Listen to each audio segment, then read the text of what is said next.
The unluckiest day to some has turned into a monumental day for Team Xbox.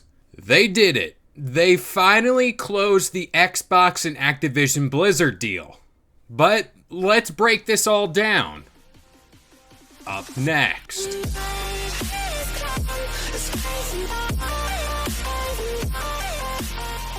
What up, guys? This is Kalo, and I'm here to give you the lowdown on all things gaming. And if you're new here, feel free to subscribe to this channel for weekly video game news content. Drop a like on the video, and welcome to the Level Up. So before we get into today's monumental news, I want to shout out the Twitch channel. It's in the video description down below, and once we reach 500 subs here on this channel, we're going to do our first stream.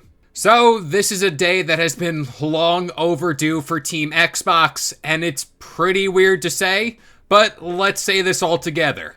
The Activision Blizzard deal has finally been approved. So today, being Friday, October 13th, the Competition and Markets Authority, aka the CMA, officially approved the near $69 billion deal that was just over 2 years in the making.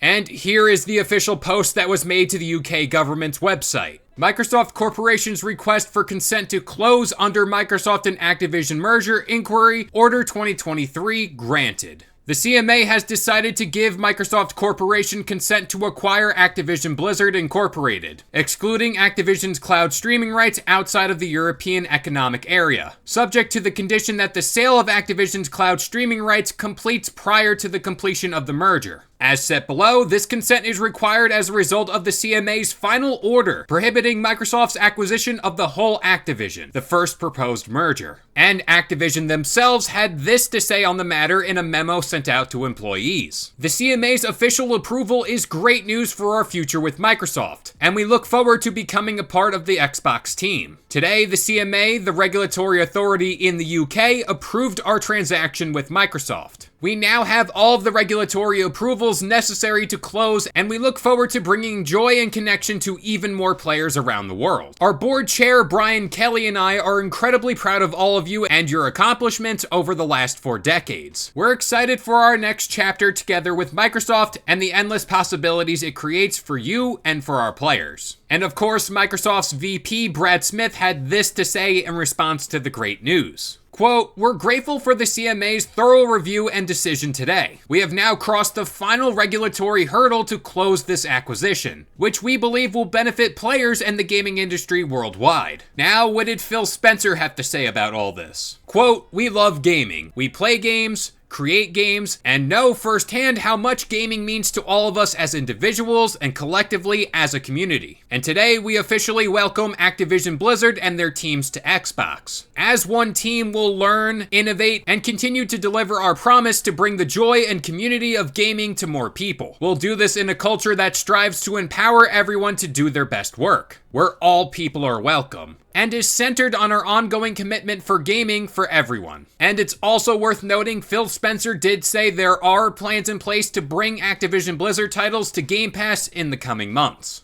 What's crazy about this deal is it will go down as Microsoft's largest acquisition ever. Keeping that all in mind, they paid a mere $26 billion for LinkedIn back in 2016, and just $7.5 billion for Bethesda back in 2021. And this deal now pushes Microsoft to be the 3rd largest gaming company behind Tencent and of course Sony. As far as leadership goes within Activision, Jason Schreier is reporting that Bobby Kotick will stay on as Activision CEO through the end of the year. And on January 1st, 2024, Kotick will be departing the company that he took over 33 years ago. At the start of this whole deal, there was a heavy focus on its impact on PlayStation, and since then, those feelings have faded away. The PS5 is the most dominant console in the business today, alongside the Switch. And honestly, I don't think this deal changes that all too much. Competition has been the focal point I've been focusing in on because I think it'll push console makers, developers,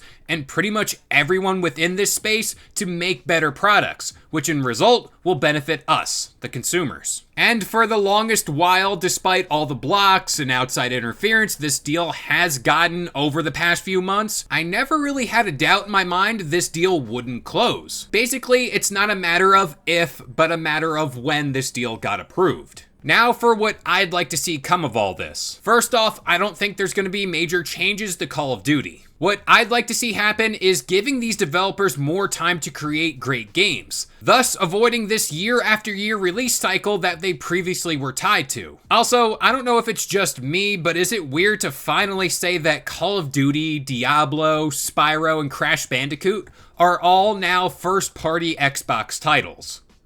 Wild times, my friends. Wild times. But with all that being said, I'm gonna pass this question off to you guys. What are your thoughts on Microsoft finally closing the Activision Blizzard deal? But that about does it here. I've been Kalo. I gave you the lowdown on all things gaming, and if you're new here, feel free to subscribe to this channel for weekly video game news content. Drop a like on the video, and this has been the Level Up.